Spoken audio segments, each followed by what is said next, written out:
ಬೀಜ ನೆಡುವವ ನೀನು, ತೆನೆಯ ಕೊಡುವವ ಅವನು. ಬೀಜ ನೆಡುವವ ನೀನು, ತೆನೆಯ ಕೊಡುವವ ಅವನು.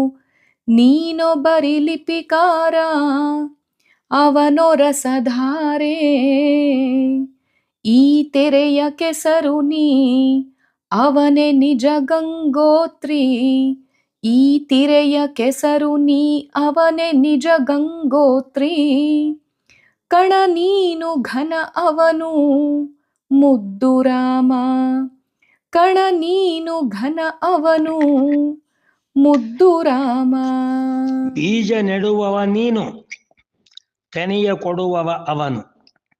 ಕಣ ನೀನು ಘನ ಅವನು ಮುದ್ದು ರಾಮ.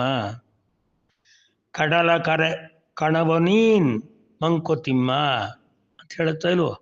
ಕಡಲ ಕರೆ ಅದರ ಒಂದು ಕಣ ನಮ್ಮ ಬದುಕು ಈ ಜಗತ್ತಿನಲ್ಲಿ.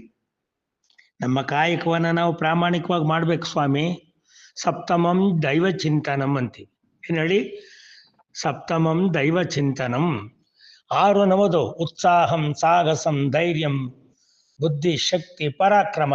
ಈ 6 ನಮದು. ಇದಕ್ಕೂ ಮೀರಿದ ಯಾವುದಪ್ಪ ಅಂತ ಹೇಳಿದರೆ ಈ ಪರಿಶ್ರಮವನ್ನು ನಾವು ಮಾಡಲೇಬೇಕು. ಅದೇ ಕಾಯಕ. ಸಪ್ತಮಂ ದೈವ ಚಿಂತನಂ. ಈ 6ಕ್ಕೂ ಮೇಲ್ಪಟ್ಟದ್ದು ಕೊಡ್ತಕ್ಕಂಥವನು ಯಾರಪ್ಪ ಅಂತ ಹೇಳಿದರೆ ಅಗೋಚರನಾಗಿರ್ತಕ್ಕಂಥ, ಅಗಮ್ಯನಾಗಿರ್ತಕ್ಕಂಥ, ಅನೂಹ್ಯನಾಗಿರ್ತಕ್ಕಂಥ ಆ ಭಗವಂತ. ಅವನ ಅನುಗ್ರಹ ಇದ್ದರೆ ಸಕಾಲಕ್ಕೆ ನಾವು ಬೀಜ ನೆಟ್ಟಿದ್ರು ಏನು, ಮಳೆ ಬಂದಾಗ ಮಾತ್ರ ಬೆಳೆ ಬಂದು ಅದು ಕಳೆ ಮೂಲಕ ಅದು ನಮ್ಮ ಕಣಜದ ಮನೆಗಳಲ್ಲಿ ಸೇರಿ ಕಾಳಾಗಿ ನಮಗೆ ಅದು ಶಕ್ತಿಯನ್ನು ಪುಷ್ಟಿಯನ್ನು ತಂದು ಕೊಡುತ್ತೆ. ಆಗ ಭಗವಂತನ ಕೃಪೆ ಈ ಸತಿ ಬೆಳೆ ಚೆನ್ನಾಗಿ ಬಂತು ಅಂತ ಹೇಳ್ತೀವಿ. ಆದ್ದರಿಂದ ಸಪ್ತಮಂ ದೈವ ಚಿಂತನಂ ಅನ್ನೋದನ್ನು ಮರಿಬಾರದು.